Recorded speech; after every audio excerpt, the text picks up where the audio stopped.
go ahead and cook dinner this week.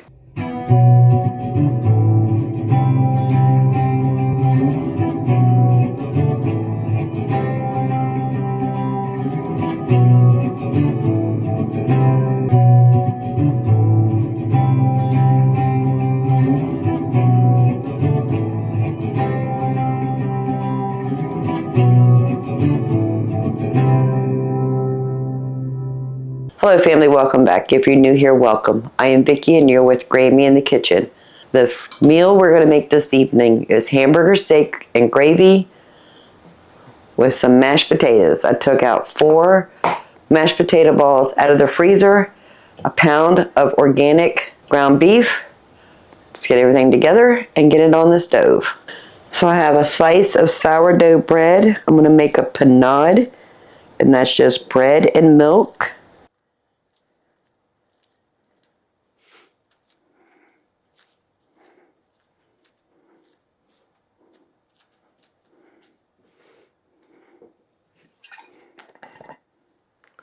And I'm going to put about a 1/4 cup of milk in here.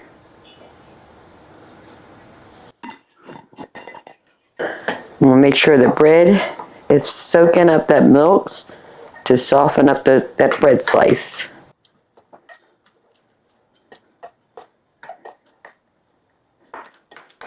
All right, set that aside. Let's work on the hamburger. I have 1 egg, a pinch of salt, a pinch of pepper, a teaspoon of garlic powder, a teaspoon of onion powder, and a tablespoon of Worcestershire sauce.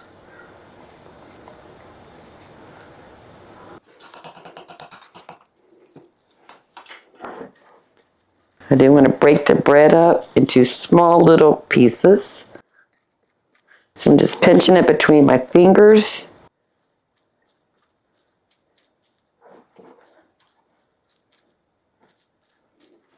And in the mixture it goes.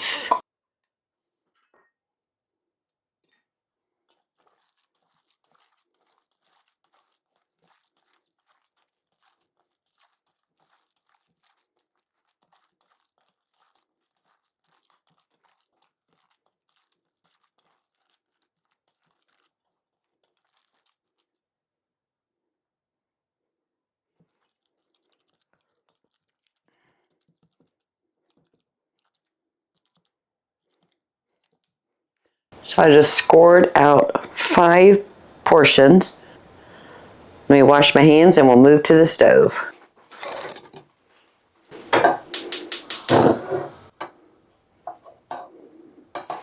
So the potatoes are still frozen, so I'm going to let them heat up very slowly. I have it on a medium-low. Put the lid on. In the stainless steel frying pan, I have it on medium heat. I'm going to put some avocado oil. Let that heat up and we'll get started cooking those hamburger steaks.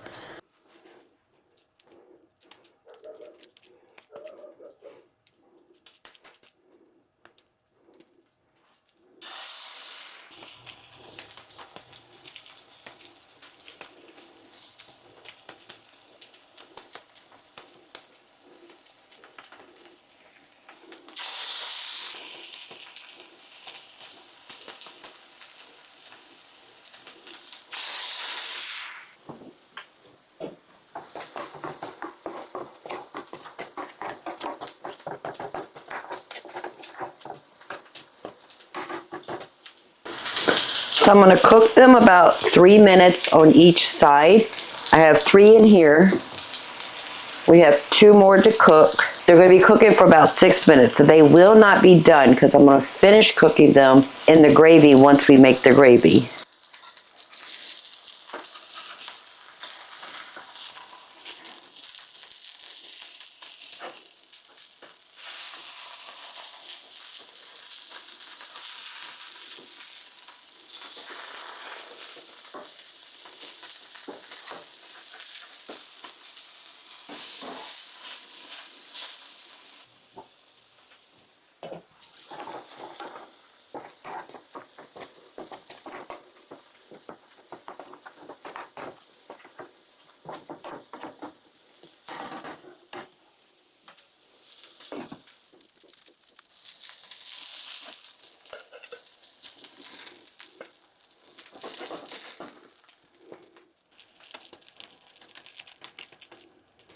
So when we make our patties, we put a little divot right in the center. And then as it cooks, it'll fill in that divot and we won't have a meatball. We'll actually have a patty.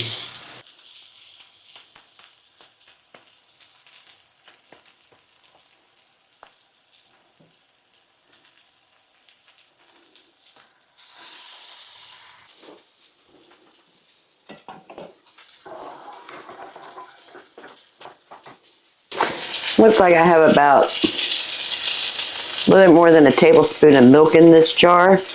I'm going to go ahead and add that to the potatoes. A tablespoon of butter. I'm going to add a pinch of pepper and a pinch of salt.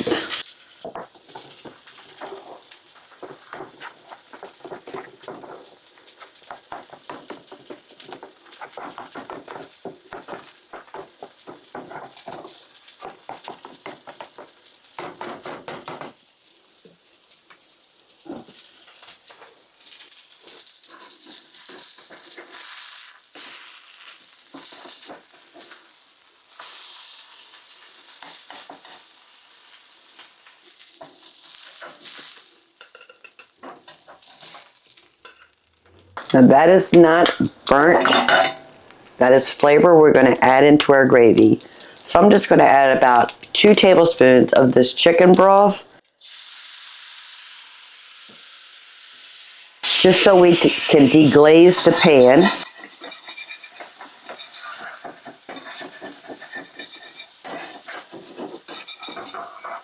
Perfect. I have a tablespoon of butter. I'm going to add some pepper, some salt, a half a teaspoon of garlic powder, and a half teaspoon of onion powder.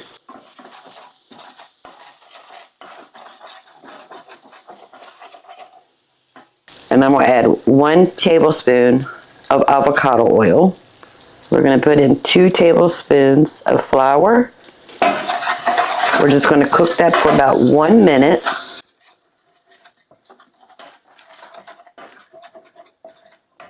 I'm going to add a tablespoon of Worcestershire sauce.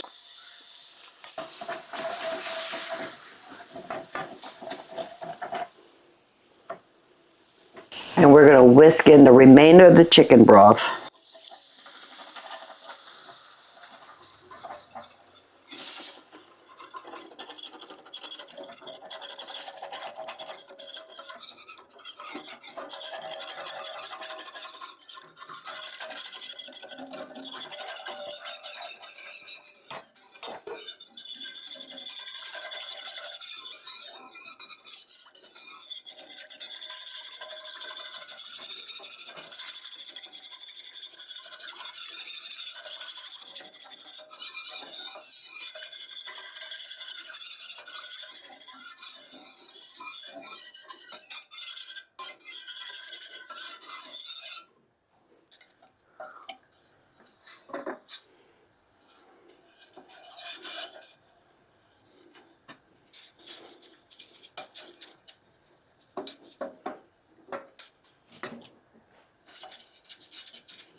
Doesn't need anything, it's perfect.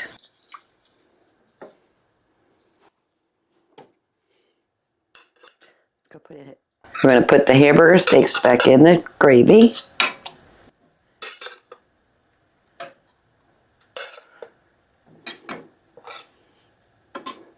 And any pan drippings that happen to be on our plate.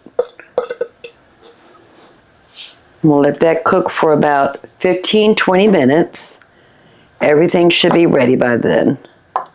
Our gravy should be thickened, the hamburgers will be done, and the mashed potatoes will be done. And dinner is ready.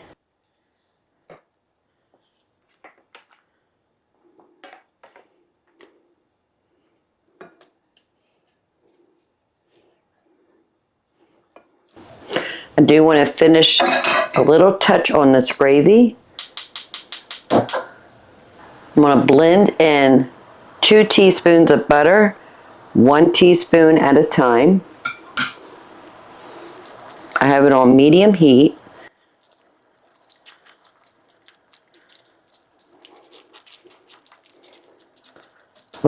toast that butter until it melts.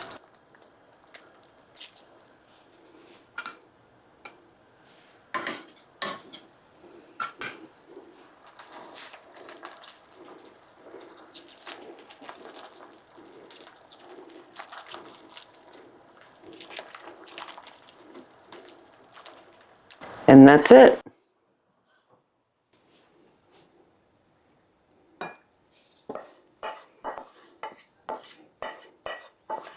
Remember all those burnt bits in our pan?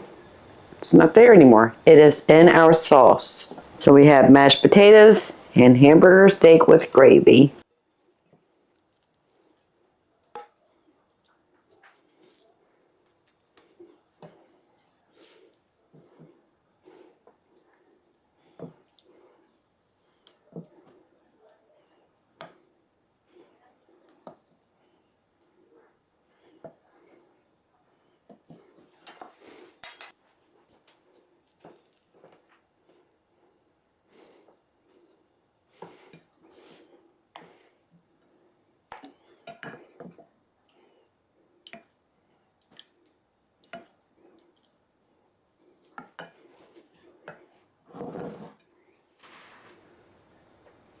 So it's a simple meal with simple ingredients.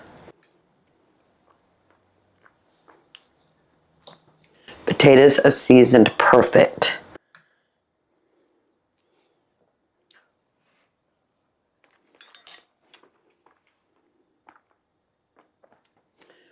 That panade with the bread and the milk keeps that hamburger moist and it doesn't dry out. Last 15 minutes cooked in that gravy also help keep it nice and moist and not hard and crunchy. I like my hamburger steaks like that. And added that little bit of butter right at the end helps emulsify the gravy and thickens it up. This is perfect.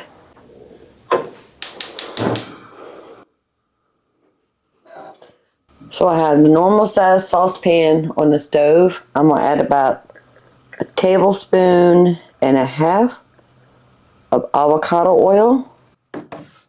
I want that to heat up. I have a cup of jasmine rice. I want to toast that just a bit.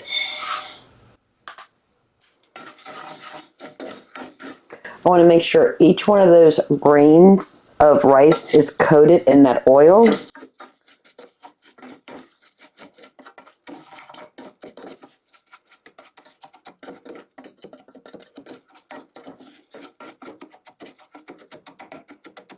I want it to brown just a bit, just to enhance some of that nutty flavor that rice can provide when they're toasted. Do not walk away from your rice at this point, because it will go from toasted to burnt in a matter of seconds.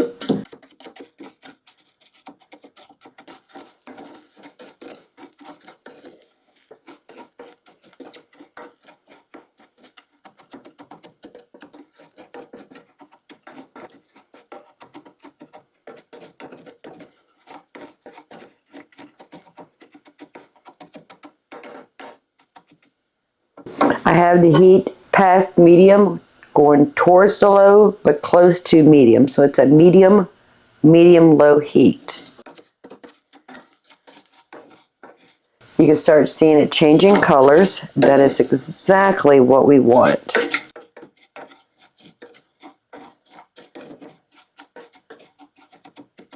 This process is going to take between 5 and 7 minutes. Please, family, don't walk away.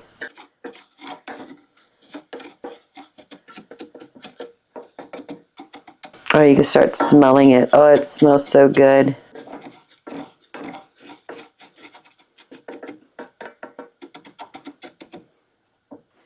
I'm going to add a little bit of salt and just a small pinch of pepper.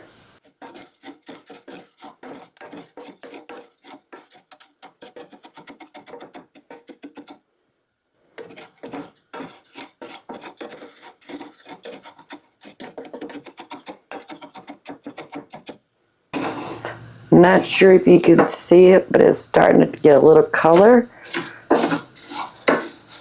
You want to constantly move the rice so it's not burning in one spot.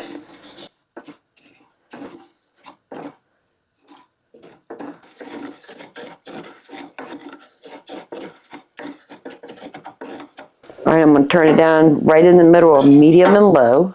I have a pint-sized jar or 2 cups of chicken broth. We're going to add this really slow.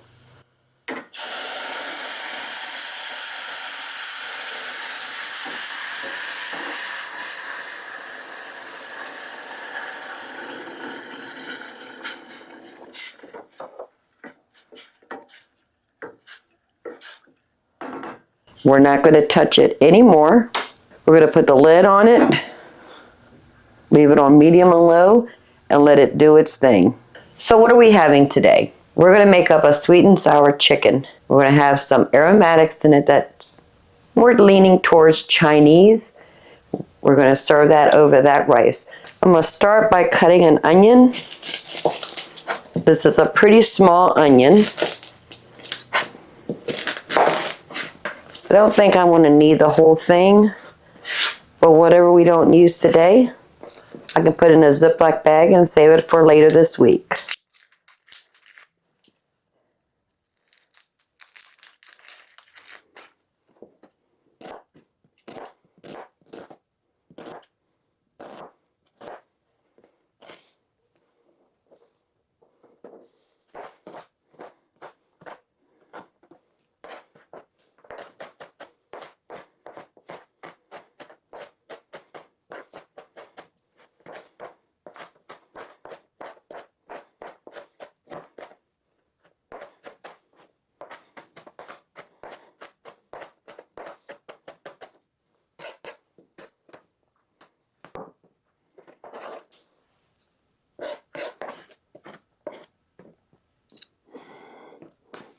Onions are chopped. I want to go ahead and get started on some of the sauce that we're going to use. So I have a can of chunk pineapple.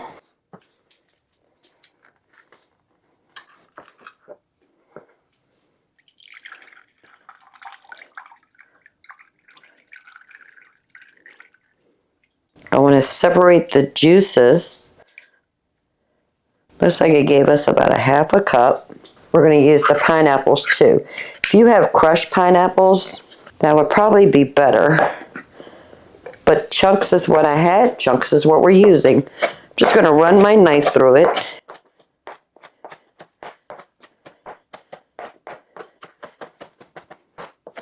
Because I want to make it into like a crushed pineapple.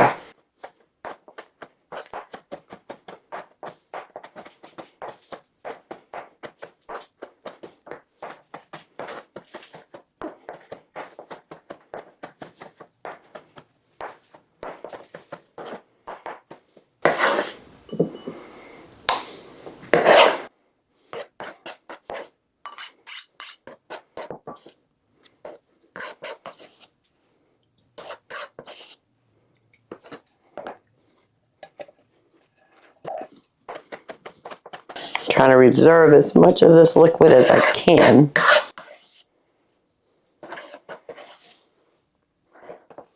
So now we have 3/4 of a cup of pineapple juice. I'm going to add 2 tablespoons of brown sugar, a 1/4 teaspoon of ground ginger, a 1/2 teaspoon of crushed red peppers. I'm going to add a pinch of salt. It's probably about a 1/2 teaspoon. And a pinch of pepper, maybe 1/8 teaspoon or a pinch. And 2 teaspoons of cornstarch. I'm going to whisk that together. Perfect. So we have our onions, our crushed pineapple, and our sauce. I'm going to put about a cup of flour in this cake pan. I do want to check the rice. Looks like all the liquid has evaporated or absorbed in here. I'm going to grab one of the grains. That is not done. So I'm going to add 2 cups of water. Cooking rice on the stove is different than cooking rice in the Instant Pot, but it can be done. So back to the flour. I have a cup of flour. I am going to add a teaspoon of salt, a quarter teaspoon of pepper, a teaspoon of onion powder, and a teaspoon of garlic powder. Mix that together. Now we're not going to be frying our chicken like we do with the other Chinese dishes. I just want to put a little flour breading on it, and we're going to pan fry it just a bit, just for some color. So I went ahead and took out a pack of frozen boneless, skinless chicken thighs, and there's 4 pieces in here, I believe. I do want to cut them up into 1-inch cubes. They don't have to be perfect.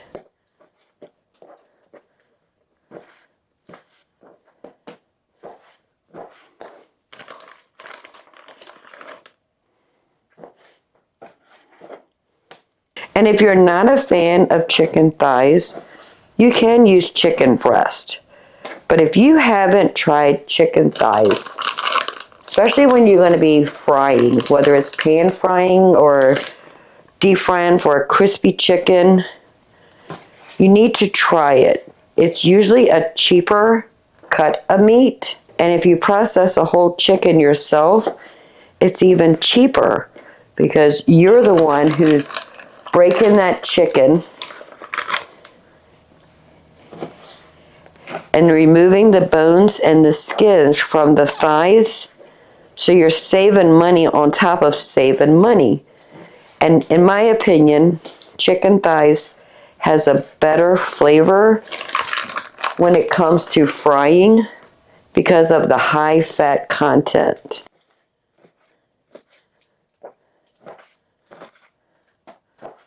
Perfect. I'm just going to put all the chicken in this flour mixture.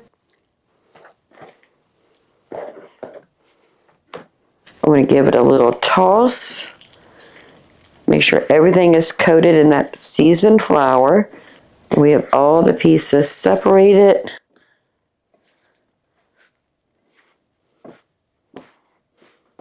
That's going to give us some beautiful flavor. All right, family, I'm going to go wash my hands real quick. Come back and clean this countertop just a bit. Then we're going to move over to the stove. Let's check on the rice. All the water had evaporated, absorbed by the rice. I want to taste it. Perfect. Rice is good. I had the burner off. I'm going to leave the lid on it until we're ready to eat. This is the last bit of chicken. I did add a little bit more avocado oil. Pan was drying out just a bit.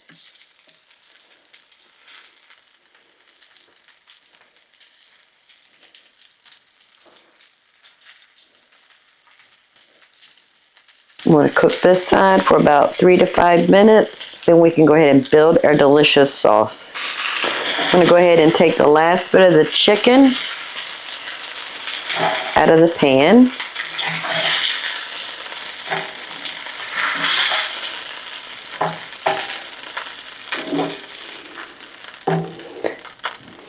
Now this right here that's in this pan is not burnt. That's flavor. We're going to keep that. We're going to incorporate that into our sauce. So I'm going to put about a half a cup to 3/4 of a cup of onions. We're going to let the moisture from those onions deglaze this pan so we can get up those burnt bits.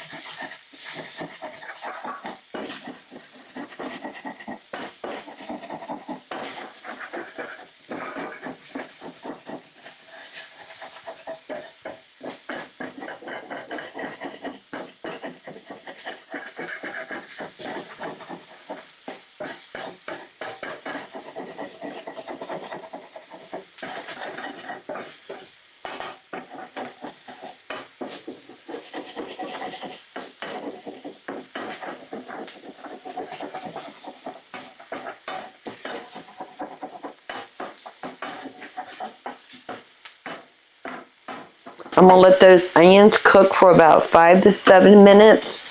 Just let them to get soft and translucent. And I have 2 garlic pucks. When I get a large amount of garlic, I'll go ahead and dice, chop, puree all the garlic with a little bit of olive oil, and then I'll put it in the freezer in a Ziploc bag.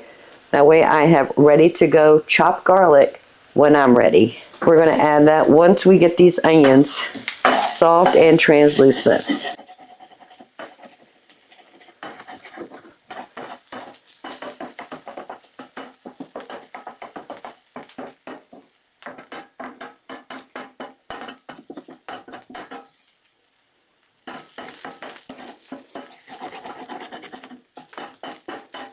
Now, if you don't like onions or garlic, you can leave them out of your dish. It's not that big of a deal. But if you still want to deglaze your pan from those burnt bits, add a little bit of chicken stock or water or some sort of liquid and scrape that bits back into your sauce. Just so you can loosen up the bottom of your pan, so it's not continuously to burn and it'll get mixed into your sauce. I'm gonna go ahead and add the garlic.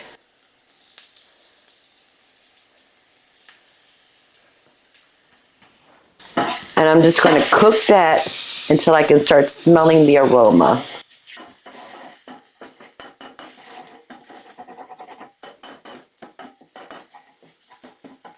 And there we go, I can smell it. I'm going to add the pineapple.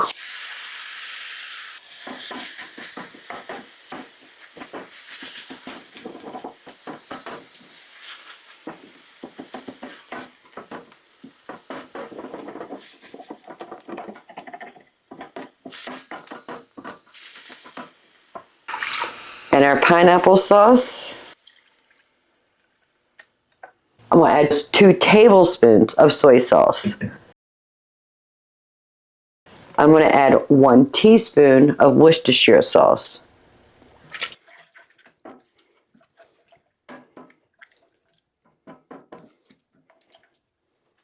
I'm going to add our chicken.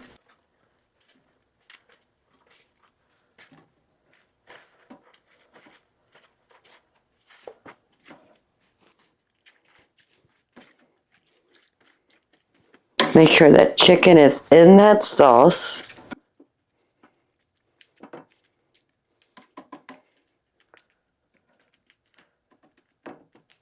Because we need to finish cooking that chicken, and we're going to let the sauce do it for us. This lid goes to this cooking set, but it doesn't go to this pan. It's one thing I hate about it. So I'm going to cover it, and I have it on a medium-low, and we're going to let it sit right here for 20 minutes. Then we'll check the doneness of the chicken, and we'll taste it for salt and pepper. All right, family, let's check on it. See what we got going on here. Oh yeah, that looks good. I have a tablespoon of butter. I do want to get that mixed in just to add another level of richness. Stir it until it all dissolves. It's on a medium-low right now.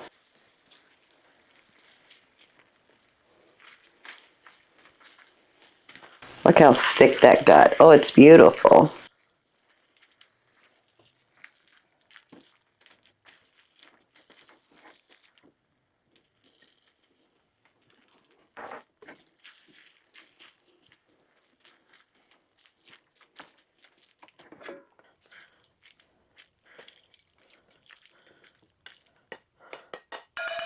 I want to make sure I get all the goodness out of this pan.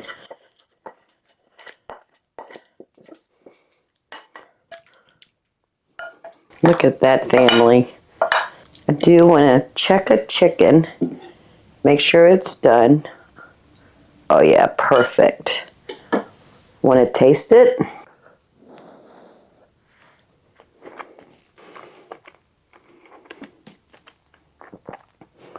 Family, that is really good. The recipe will be down in the description below. Tweak it however you want to, but this is really good. I have the onions in this bowl. We'll use this later this week.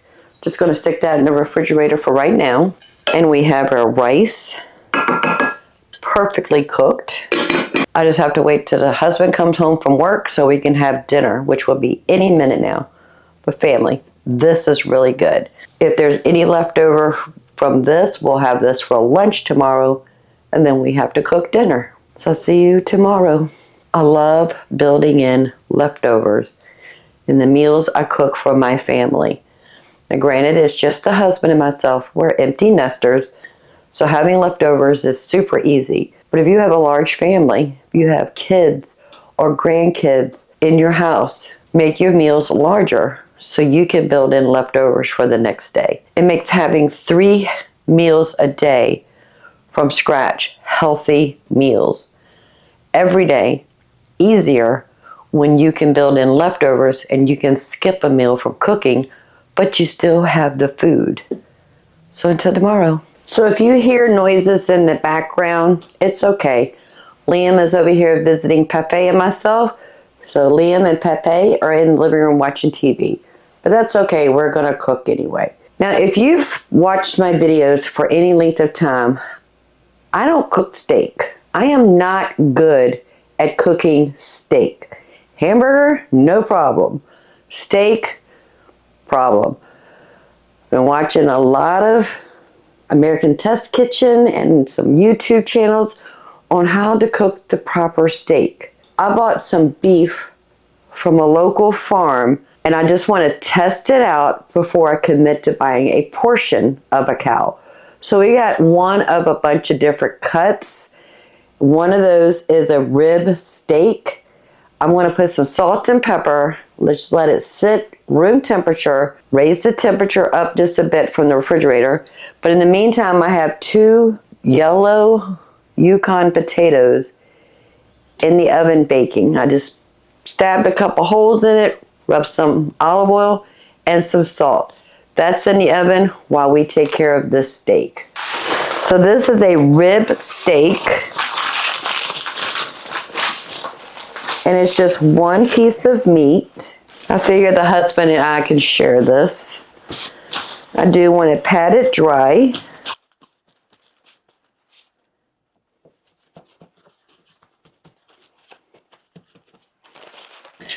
And I'm going to season it with some salt on both sides.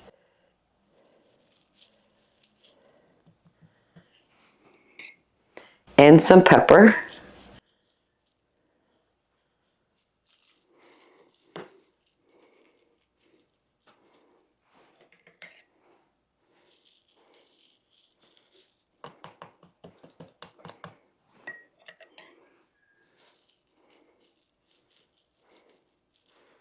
I'm just going to leave it right here, let the temperature rise a bit and get room temperature while we're still waiting on those potatoes. Let me clean my hands and my station. I'm going to mix up a really quick steak sauce. The husband found this online. I'll get him to send me a link so I could put it in the description below. But it takes 3 tablespoons of ketchup.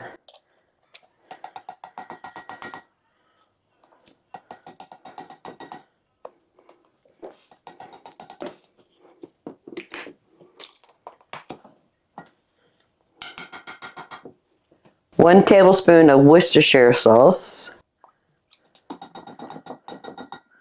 a half a teaspoon of soy sauce,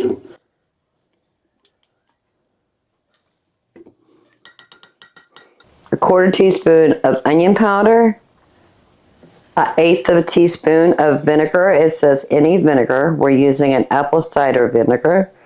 It says 3 dashes of a hot sauce. My homemade hot sauce is in a mason jar, so I am just going to put an eighth of a teaspoon. Whisk all that together. Husband, did you want to come and taste it? All right, let's taste it. It actually tastes like A1 sauce. That's interesting. I'm going to get the husband to test it anyway. It tastes like A1 or the other one. The Heinz one? What was it called? Heinz 57? Yeah. Tastes like, you think it tastes like Heinz 57? That's should let Morty try it too. I don't think so. Would you like to try it, Liam? No thanks. Okay. So the husband says this kind of tastes like Heinz 57, but I think it's like a cross in between. That's actually pretty good. We'll check on the potatoes. They are nowhere near ready. Steak is still sitting out on room temperature. Let me clean up my mess. Hopefully within about 15 minutes we'll get started on that steak. So the steak's been sitting with the salt and pepper. I do want to pat most of that moisture off.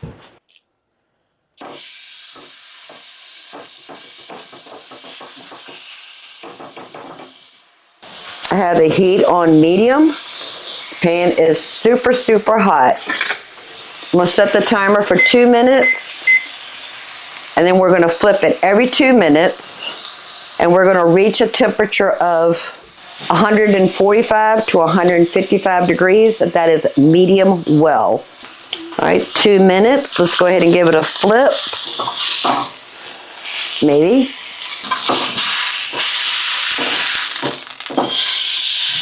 Now we're going to cook this side for 2 minutes.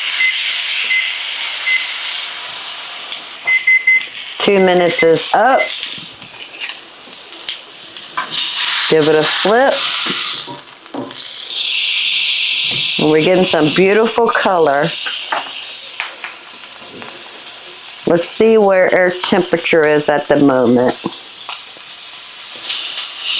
No, it's not ready, but I'm just curious. We're at 111. Still got a while to go. Set the timer, 2 minutes. And let it continue to go. All right, so let's check this steak.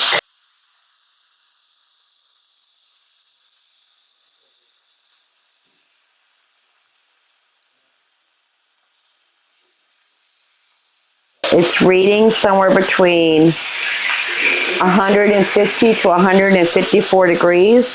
I'm going to go ahead and take it out. I have it covered with aluminum foil to retain the heat. We're going to let it rest while we finish our dinner. Now, while Liam was here earlier, he wanted some mac and cheese. So I made some macaroni and cheese with just the pepper jack cheese and family. It did not clump. I'm so happy with that. I'm just warming that up. Now as for the skillet, I'm going to turn the burner back on to a medium low. We have some burnt bits in here. We're going to turn that into flavor. So I'm just going to add about a tablespoon of butter. One of our garlic pucks. That's probably about 2 cloves.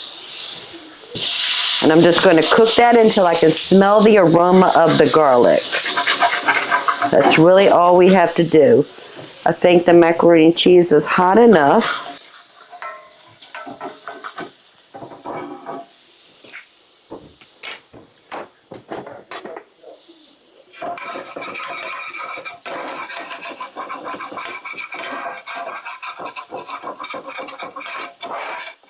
You want to make sure we pick up those burnt bits because it's not burnt, it's flavor.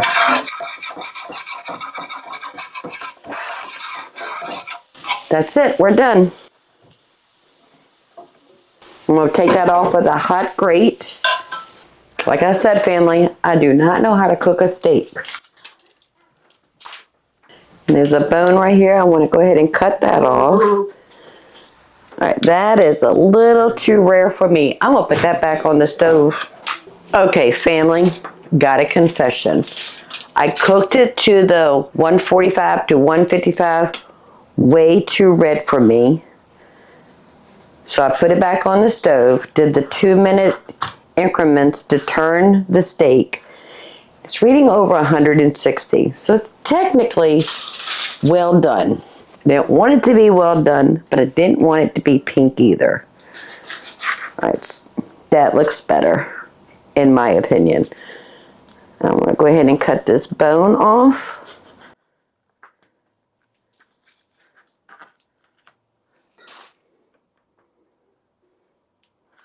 And I want to slice it against the grain. Looks like the grain is going this way, so I'm going to slice it going in this direction. At a slight bias.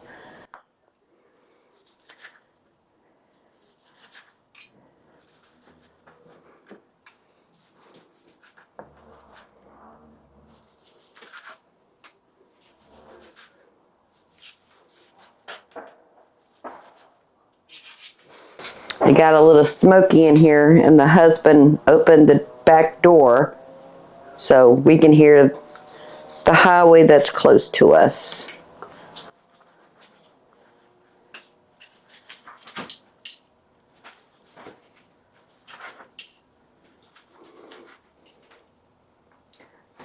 I want to show you what it looks like. It looks well done, but it still has a little pink, but not much.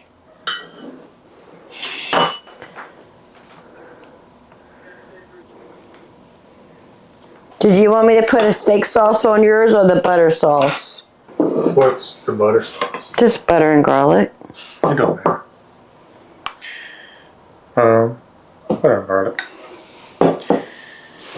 And what I'll do is I'll Get a little ramekin and dunk it.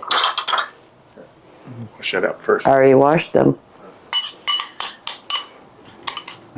That's what I normally do anyways. I usually dunk the main one. I don't pour it over.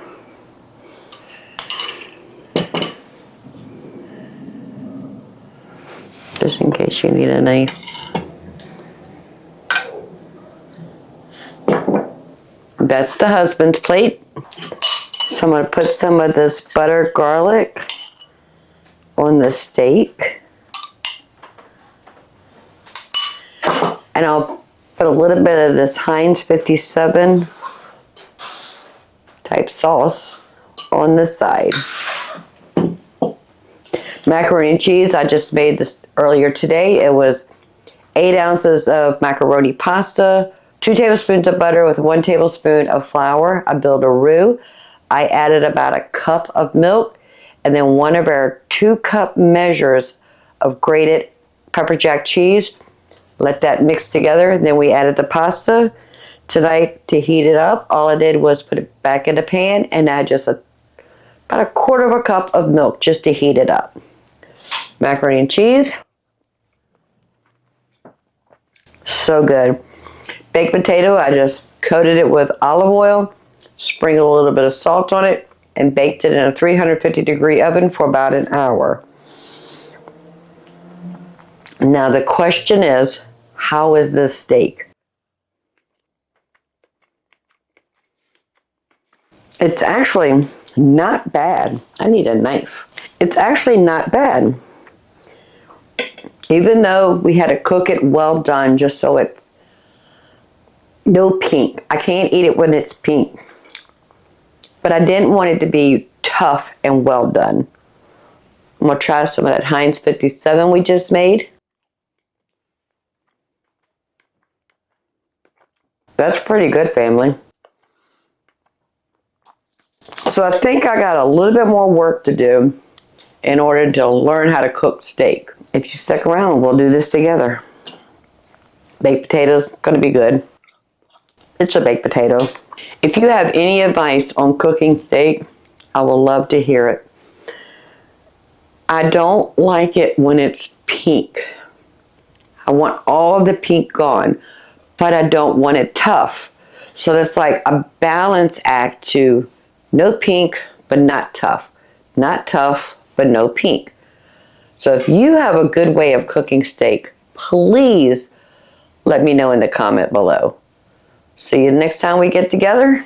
We'll make a delicious meal together, even if we're learning. It's time to cook dinner, family.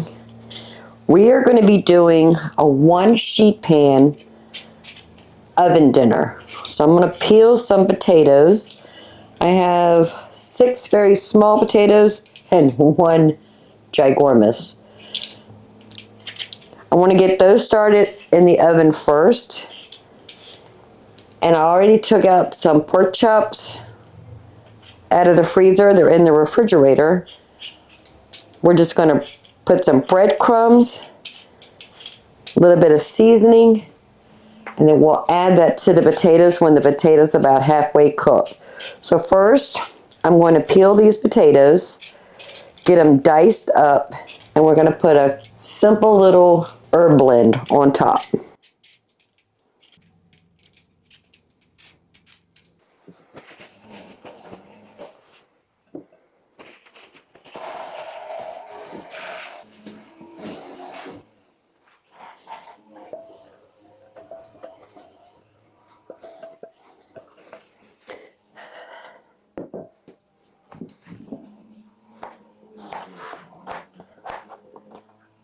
I'm going to cut them kind of like a French fry, but a thick cut French fry.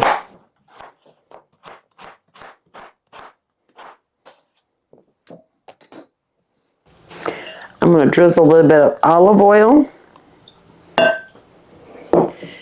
And in this bowl, I have 2 teaspoons of rosemary, 1 teaspoon garlic powder, 1 teaspoon onion powder, and 1 teaspoon of crushed red peppers. I'm going to put about 3/4 of this in with the potatoes, and then 1/4 of it I'm going to save for the pork chops. Give that a good swish.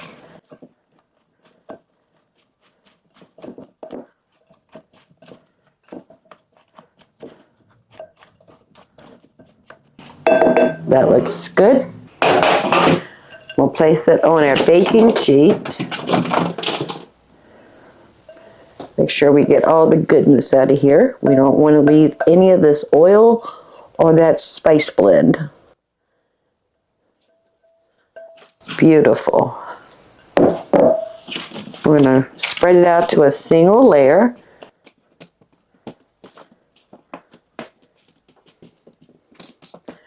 And this is going to go into a 350-degree oven until they're almost done. It's going to take about 45 minutes for these potatoes to cook, but I'm only going to let them cook for about 20 minutes, and then we're going to put in our pork chops. Set the timer for 20 minutes. Let me clean up just a bit and get those pork chops out of the refrigerator so we can start those. So I have some homemade sourdough breadcrumbs. I'm going to put about a cup in here. And I like using cake pans whenever I'm breading anything because it's wide at the bottom and it has walls. We're going to add the remainder of our spice blend. Mix that around.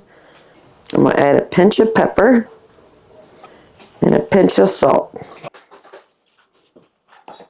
And our 4 pork loin that we turn into pork chops. I'm not going to use any egg or flour. I just want the breadcrumbs.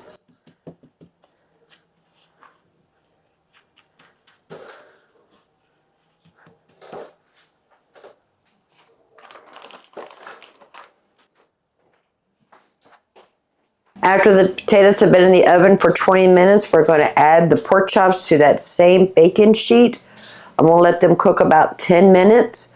I'm going to take them out, flip the pork chops, but I'm going to add a little bit of this Bourbon Balsamic Vinegar. There's a Renaissance fair in North Carolina that CJ, my son, Amanda, my daughter, Jesse, my son-in-law, they go to every year. It's in October, goes into November. And my son got this for me at the Renaissance fair, and I've been using it. I might need some more before this October. We'll see. And the only other thing we're going to have is some canned corn. So we still have 14 minutes left on those potatoes before we need to tend to those and before we put the pork chops in the oven.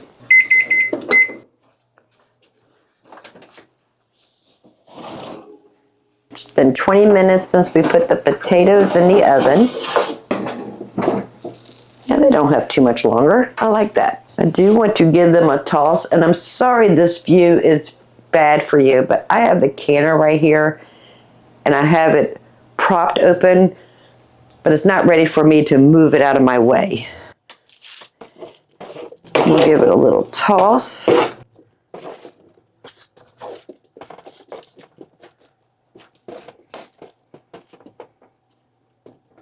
Trying to keep them in a single layer still. I don't want to overlap them.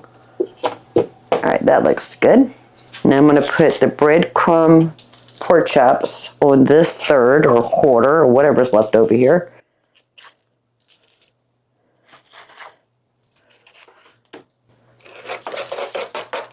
That's going to go back in the oven for 10 minutes just so we can flip the pork chops and we'll give the potatoes another toss.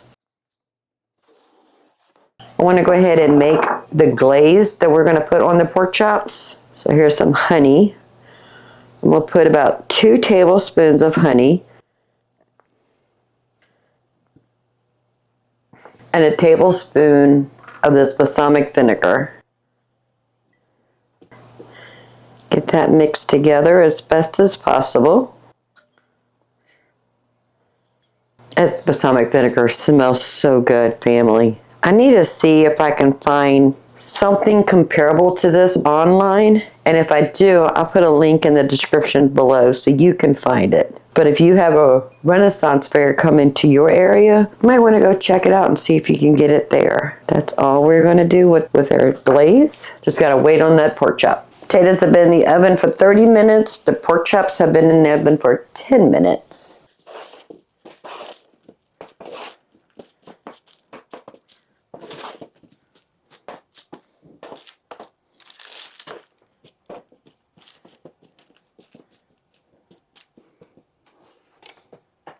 Oh yeah, they're almost ready.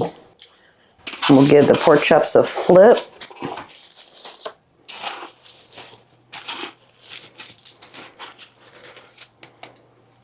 This is our honey bourbon balsamic vinegar glaze. We'll give a little drizzle on each of these pork chops.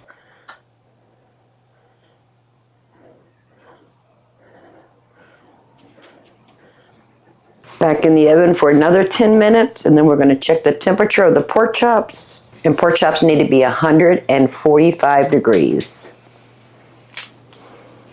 I have the corn on the stove. All I did was open that can. I added about a tablespoon of butter, some salt and pepper. I have it on the back burner on low.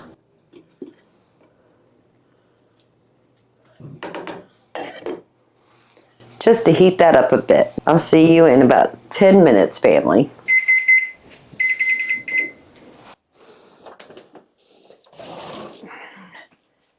All right, that has been 10 minutes again.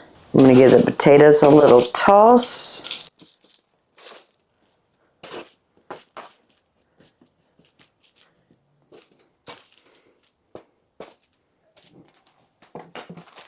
And I have whatever packet of Parmesan cheese. Just going to sprinkle that on the potatoes.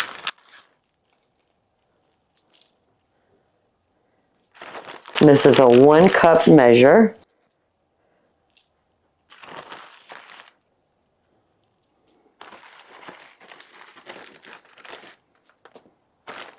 Give the pork chops another turn.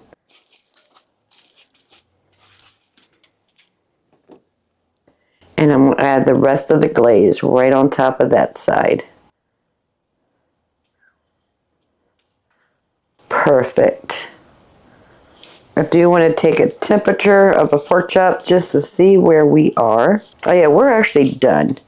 I do want to put this back in the oven for about 10 more minutes just so we can crisp up that Parmesan cheese and cook that glaze. So 10 more minutes, family, and dinner will be ready.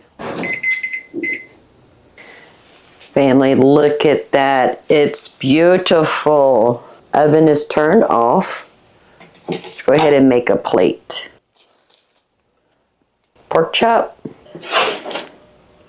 Some cheesy potatoes. And some canned corn.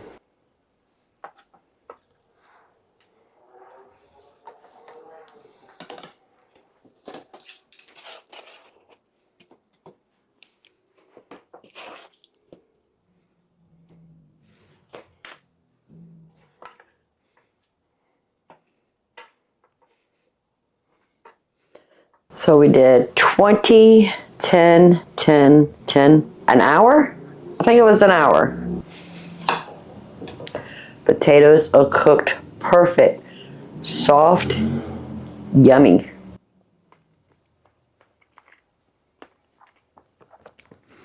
That was really good. And corn, just canned corn we bought from Lidl's when they had the sale. 6 for $3, so that's 50 cents a piece. Just salt, pepper, and butter. And our honey bourbon balsamic vinegar glazed with homemade sourdough breadcrumbs.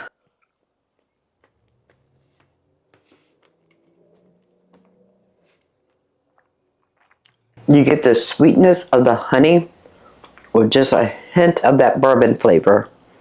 Family, that is really good. I'm not showing a lot of breakfast this week because we're just having the same thing over and over again. We're having sausage or bacon, pancakes, French toast, or eggs. We've done those plenty times in the past. I'll leave some video links in the description below. You can go check those videos on us making breakfast with those items. Husband and I are going to sit down and have dinner together. So I hope you enjoyed the meals we cooked this week. All the dinners we had, plus the leftovers we enjoy the next day. If you don't mind, give this video a thumbs up. While you're at it, please subscribe. You are always welcome in Grammy's family. So until next time, y'all have a blessed day. Bye, family.